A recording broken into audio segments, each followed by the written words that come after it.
Dans cette nouvelle vidéo sur les nombres relatifs, nous allons voir aujourd'hui comment repérer un point sur une droite. Alors d'abord, on va s'aider de la définition suivante.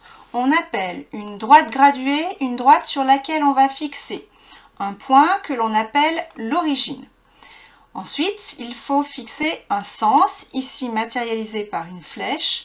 Et enfin, il faut définir une unité de longueur, ici, que l'on va reporter régulièrement de part et d'autre de l'origine pour constituer une graduation. Maintenant que l'on a donc défini une droite graduée, on va utiliser la propriété suivante qui est sur une droite graduée, chaque point peut être repéré par un nombre que l'on appelle l'abscisse. Et enfin, à chaque nombre relatif correspond un seul point de la droite. Donc concrètement, dans les exemples suivants, si je veux placer sur cette droite les points suivants, donc le point A d'abscisse 7. Donc attention à la notation, on écrit A entre parenthèses 7. Il n'y a pas de égal entre un point et ses coordonnées. Donc ici, je dois placer donc le point A d'abscisse 7, donc je compte jusqu'à 7. Ici, j'ai le 0, 1, 2, 3, 4, 5, 6, 7. Donc 7 est ici. Donc l'abscisse, je la place en dessous de la droite graduée et la lettre, le point, je le place au-dessus. On continue avec le point B d'abscisse moins 4. Donc comme tout à l'heure, je vais compter, mais cette fois-ci, je vais aller dans les nombres négatifs. Donc par rapport au 0, ça va être à gauche du 0. Donc pareil, je compte jusqu'à 4. 1, 2, 3, 4, ici. Et donc le point B est au-dessus, ici. On continue avec le point C d'abscisse moins 6,5. Donc ici, moins 6,5 est un nombre qui est compris entre moins 7 et moins 6. Donc je vais compter jusqu'à moins 6, moins 1, moins 2, moins 3, moins 4, moins 5, moins 6, moins 7 est ici. Donc l'abscisse du point C se situe entre les deux, ici, moins 6,5. Et je place ensuite le point. Et dernière question, quelle est l'abscisse du point D qui était déjà posé en noir sur la droite graduée? Donc on voit que le point D est un point qui a pour une abscisse un nombre négatif. Et je compte moins 1, moins 2.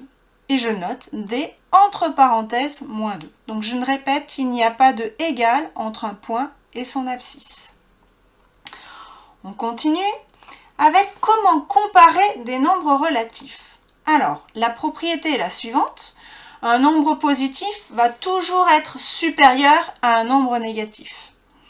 Ça, c'est évident. Ensuite, si deux nombres sont positifs, vous le savez, le plus grand est celui qui a la plus grande distance à 0. Maintenant, si je dois comparer deux nombres relatifs négatifs, donc je reprends la droite graduée de tout à l'heure. Ici, j'avais par exemple moins 4 et moins 6,5. Et je m'aperçois que le plus grand des deux, finalement, c'est moins 4, puisqu'il est plus proche de 0 que moins 6,5. Donc finalement, si je dois comparer deux nombres relatifs négatifs, le plus grand est celui qui va avoir la plus petite distance à 0, puisque le plus grand c'est moins 4, et la distance à 0, 4, est plus petite que la distance à 0, 6,5. Par conséquent, si je veux comparer les nombres suivants, 2,8 et 7, ce sont deux nombres positifs. Pas de souci, 2,8 est plus petit que 7. Moins 2,8 et 7. Donc, j'utilise la première propriété qui est un nombre positif est toujours supérieur à un nombre négatif. Donc, 7 est plus grand que moins 2,8. Pas de souci. Et maintenant, si je dois comparer moins 2,8 et moins 7, donc cette fois-ci, ce sont deux nombres négatifs. Donc, j'utilise la propriété 3, qui est que le plus grand est celui qui a la plus petite distance à 0. Donc, finalement, le plus grand, c'est moins 2,8, parce que 2,8 est plus petit que 7. Voilà, c'est terminé pour cette vidéo.